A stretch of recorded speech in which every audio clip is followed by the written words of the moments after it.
Hi friends, welcome to నాటు వైద్యం. మమ్మల్ని ఎంతగానో ఆదరిస్తున్న మా ప్రేక్షకులకి, మా సబ్స్క్రైబర్స్కి మా హృదయపూర్వక ధన్యవాదాలు. మీరు ఎలాంటి సమస్యలతో బాధపడుతున్నా, ఇలాంటి వ్యాధులకు గురైనా మా కామెంట్ ద్వారా తెలియజేయండి. తప్పకుండా చక్కని చిట్కా అందిస్తాం.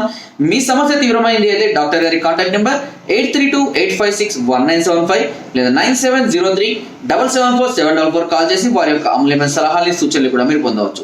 సో ఫ్రెండ్స్, ఈరోజు మనం చాలా మంది కూడా మాకు ఫోన్ చేసి అడుగుతూ ఉంటారు. అంగం పైన చిన్న చిన్న కురుపులు రావడం, పొక్కులు, దద్దులు, గజలాగా కారడం, నొప్పి, ఇలాంటి ర్యాషెస్ లాగా రావడం జరుగుతుంటుంది.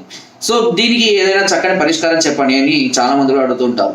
అయితే అంగం మీద ఇలాంటి చిన్న చిన్న కురుపులు, పుండ్లు, దద్దులు, ర్యాషెస్ రావడానికి రెండు రకాల కారణాలు ఉంటాయి.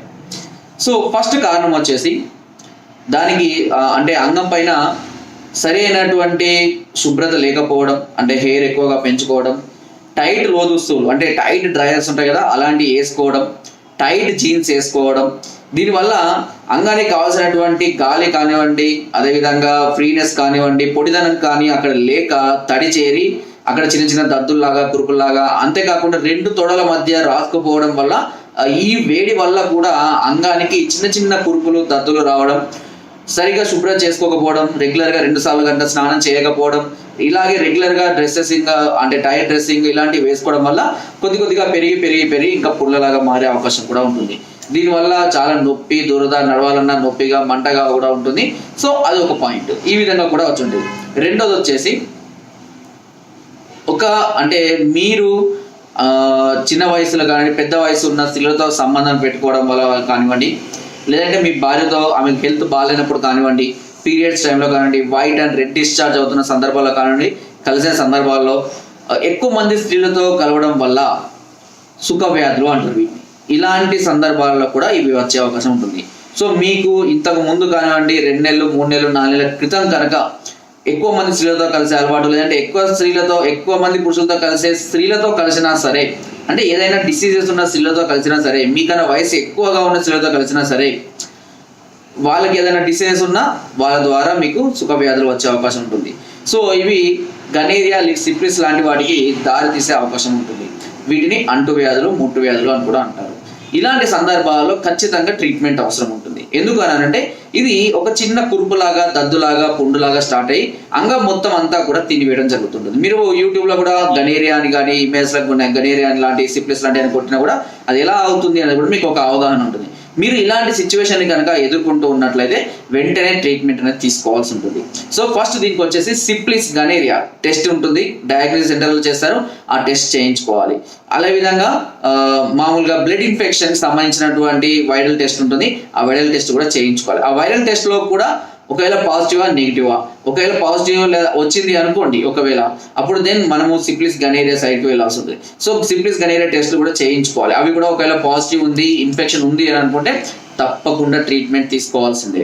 దీనికి సంబంధించిన పూర్తి వివరాలు, ఇలాంటి సంబంధించిన అన్నీ కూడా మీకు సంబంధించిన మెడిసిన్ కానివ్వండి అన్నీ కూడా మా వద్ద లభిస్తుంటుంది. మీరు ఈ సిచ్యువేషన్లో ఎట్టి పరిస్థితుల్లో నెగ్లెక్ట్ చేయడం కానివ్వండి, మీ భార్యతో కానివ్వండి, వేరే స్త్రీలతో కనుక కలిసినట్లయితే మీ నుండి ఈ ఇన్ఫెక్షన్ వాళ్ళకు కూడా వచ్చే అవకాశం ఉంటుంది. అంతేకాకుండా ఈ సందర్భాల్లో శుభ్రత ఖచ్చితంగా అవసరం. టైట్ దుస్తులు వేసుకోవడం, టైట్ డ్రైయర్స్ వేసుకోవడం, ఇలాంటి అన్ని కూడా మానివేయాల్సి ఉంటుంది. దీనికి సంబంధించిన ట్రీట్మెంట్కు కావాల్సినటువంటి పూర్తి వివరాలన్నీ కూడా మాకు ఫోన్ చేసి కానివ్వండి, లేదంటే వాట్సాప్ ద్వారా కూడా మమ్మల్ని సంప్రదించవచ్చు, లేదా నేరుగా మమ్మల్ని సంప్రదించి మా యొక్క అడ్రస్ కింద డిస్క్రిప్షన్లో ఉంటుంది, నేరుగా మమ్మల్ని కలిసి కూడా దీనికి ట్రీట్మెంట్ తీసుకోవచ్చు. ఈ ట్రీట్మెంట్ సంబంధించిన పూర్తి వివరాలు అన్నీ కూడా మేము చెప్పడం జరుగుతుంది. దీనికి 4 నెలల ట్రీట్మెంట్ ఉంటుంది. పవర్ ఉంటుంది, మాత్రలు ఉంటాయి, ఆయిల్ ఉంటుంది, యాంటిమెంట్ ఉంటుంది. దీన్ని కంటిన్యూగా మనం 4 months వాడుకుంటే బాడీలో ఉన్న టోటల్ బ్లడ్ ఇన్ఫెక్షన్ అంతా కూడా తగ్గిపోవడం జరుగుతుంది. సో దాని ద్వారా ఈ గనేరియా, సిఫిలిస్ లాంటి వాటి నుంచి మనం బయటపడే అవకాశం ఉంటుంది. దీని కాస్ట్ వచ్చేసి సుమారుగా 4,000 రూపాయల నుంచి 1 నెలకు ఉంటుంది. అలా 4 నెలలు వాడుకోవాలి. 3 months ఎట్ ఏ టైం తీసుకున్న వారికి 4th month మెడిసిన్ మేము ఉచితంగా అందిస్తాం. సో ఈ సందర్భంలో మీరు టెస్ట్ చేయించుకోవచ్చు. అంటే మాకు నార్మల్ లేదంటే గనేరియా సంబంధించిన దాన్ని మీరు ల్యాబ్లోకి వెళ్ళి టెస్ట్ చేయించుకొని కన్ఫర్మ్ అయిన తర్వాతనే దీనికి మెడిసిన్ వాడుకోవాలి. లేదు చిన్న ఇన్ఫెక్షన్, నాకు ఇలాంటి సంబంధాలు ఏం లేవు, నాకు మామూలుగా వచ్చింది అంటే నేను చెప్పినట్టుగా రెగ్యులర్గా స్నానాలు చేయడం, పొడి బట్టతో ఎక్కువగా తుడుస్తూ ఉండడం, హెయిర్ లేకుండా తుడుచుకోవడం, ఫ్రీగా ఉంచుకోవడం, నైట్ పడుకునే టైంలలో ఇలాంటి కొద్దిగా పౌడర్, ప్రిక్లీ హీట్ పౌడర్స్ లాంటివి వాడడం వల్ల ఆ తడిదనం అనేది తగ్గిపోవడం వల్ల కూడా ఇలా తగ్గిపోయే అవకాశం కూడా ఉంటుంది. సో అది వేరే విషయం. ఇంకా దాంతో పాటుగా వేడికి సంబంధించిన పదార్థాలు ఏవి కూడా మనం తీసుకోకూడదు. అంటే చికెన్ కానివ్వండి, ఆమ్లెట్లు కానివ్వండి, పచ్చి పులుసు కానివ్వండి, ఇలాంటి వేడికి సంబంధించినవి ఆలుగడ్డ, వంకాయ వాతతత్వం కలిగినవి కానివ్వండి, కాకరకాయ కానివ్వండి, గోంగూర, తోటకూర, ఇలా వేడి తత్వం కలిగిన ప్రతి దాన్ని కూడా మనం అవాయిడ్ చేసి ఎక్కువగా వాటరు, మజ్జిగ, కొబ్బరి నీళ్ళు, నిమ్మరసాలు ఇలా ఎక్కువగా తీసుకుంటున్నారు. దీనివల్ల బాడీలో వేడి తగ్గిపోవడం వల్ల మనకు ఆ ఇన్ఫెక్షన్ కూడా త్వరగా తగ్గే అవకాశం ఉంటుంది. సో ఈ 2 విషయాల్లో మీరు ఏది అని డిసైడ్ చేసుకున్న తర్వాత దీనికి సంబంధించిన పూర్తి మెడిసిన్ అనేది ఖచ్చితంగా వాడాలి. లేదు అంటే క్రమక్రమంగా అంగం మీద కురుపులు అనేవి పెరిగి అంగం మొత్తం తినివేయడం, దాని ద్వారా చాలా ఆపరేషన్స్ చేయడం వల్ల చాలా ఇబ్బంది ఎదుర్కొంటారు. ముందు ఫ్యూచర్లో సంసారానికి కూడా పనికిరానటువంటి పరిస్థితికి వచ్చిన వాళ్ళు కూడా ఉన్నారు. కాబట్టి ఈ విషయంలో చాలా జాగ్రత్తగా ఉండాలి. ఇన్ఫెక్షన్స్ కి చాలా దూరంగా ఉంచాలి. సాధ్యమైనంత వరకు ఇన్ఫెక్షన్ ని త్వరగా క్యూర్ చేసుకోవడమే బెస్ట్. ఓకే, సో ఫ్రెండ్స్, నా వీడియో మీకు క్లియర్గా అర్థమైందని అనుకుంటాను. మీరు కనుక ఇలాంటి సమస్యలతో బాధపడుతుంటే వెంటనే మమ్మల్ని సంప్రదించండి. నా వీడియో కనుక మీకు నచ్చినట్లయితే ఒక లైక్, ఒక షేర్ చేయండి. మరిన్ని వీడియోస్ కోసం సబ్స్క్రైబ్ చేయడం మాత్రం మర్చిపోకండి. మీ అమూల్యమైన సలహాలని, సూచనలు నాకు కామెంట్ ద్వారా తప్పకుండా తెలియజేయండి. Thank you.